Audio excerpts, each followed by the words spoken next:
Struggles bring strangers together in amazing ways. Words are a powerful thing. Cheer on the hope to find a cure for all cancer patients. They have the tendency to capture so perfectly the things that sometimes we fail to express.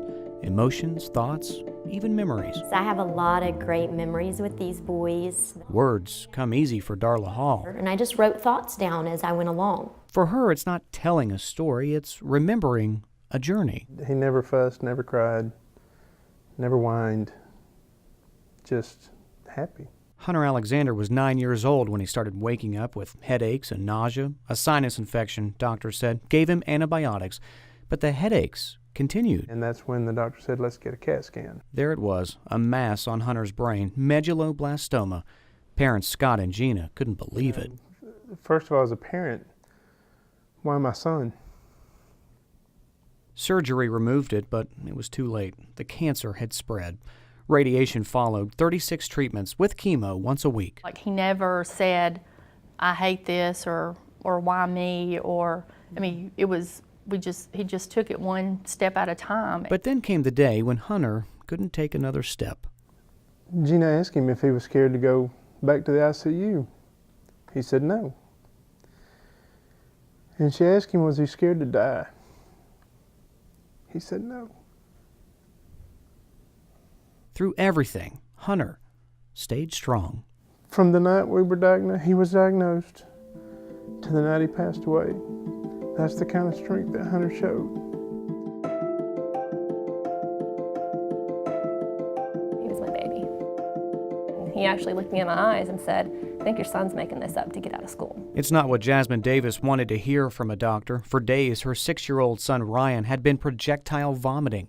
The next day, like many before, Davis got the call to come get her 6th son from school. And I put him in the car and took him to the emergency room and had a kind of an attitude. Went in there, threw my insurance card down and said, we are not leaving here until you do every test on him. Ryan had an MRI test. They did one swipe over and stopped. On his brain, a mass, medulloblastoma. In the coming months, radiation, chemo, stem cell transplants. Then, in April of 2012, good news. He was clean. We were ecstatic. Doctors sent Ryan home. But in 3 months, it was back.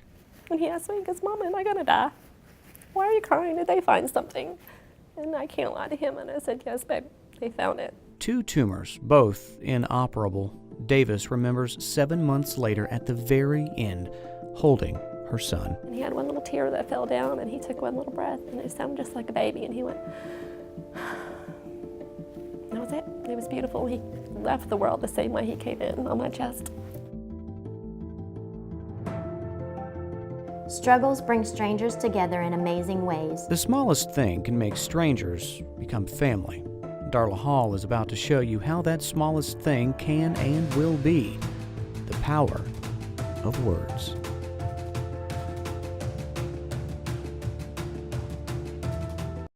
Hunter and Ryan will always be our champs. Darla Hall remembers Hunter Alexander's spirit.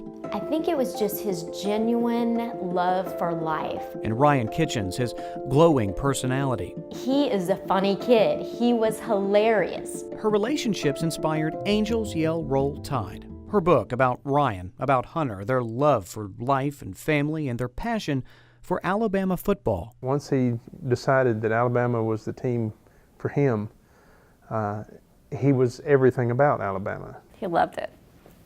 He loved it.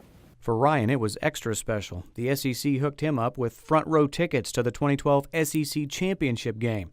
He and Hall even made it on the jumbo screen. Ryan told his mother, Jasmine Davis, it was the best day of his life.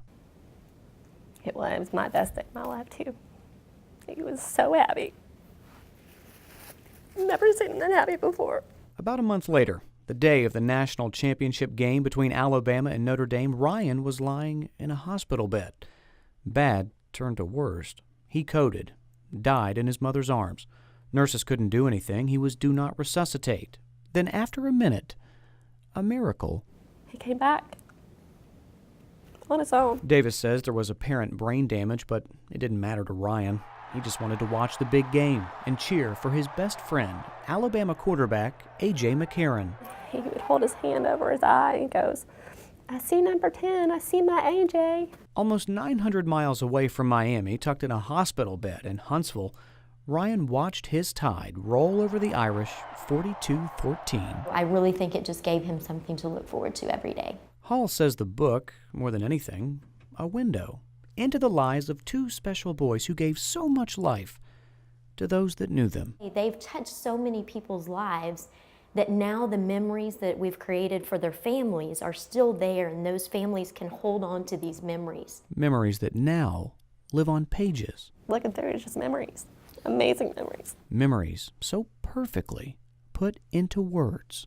A Crimsonette came over one day to visit and ride. Ryan was proud to show her his puppy, Pretty Bama. They laughed, played, and took lots of pictures. And then, as she pulled away, she shouted, "Ramma Jamma." He loved his Dunn Alabama cap. His blanket and pillow were crimson and white. He really loved his family, that's a fact. His sweet smile being a constant sight.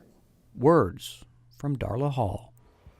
Now that I think about it, it's like, what else could I have done, to create even more memories for them? If a memory lasts a lifetime, Hunter and Ryan will always be our champs. a book Along with many other kids, they love their Bama team. Now they're in a place with no pain. And with the best seats to the games, you can almost hear them scream, "Roll Tide!" lasts an eternity. In Birmingham, Bryant Somerville, ABC 3340.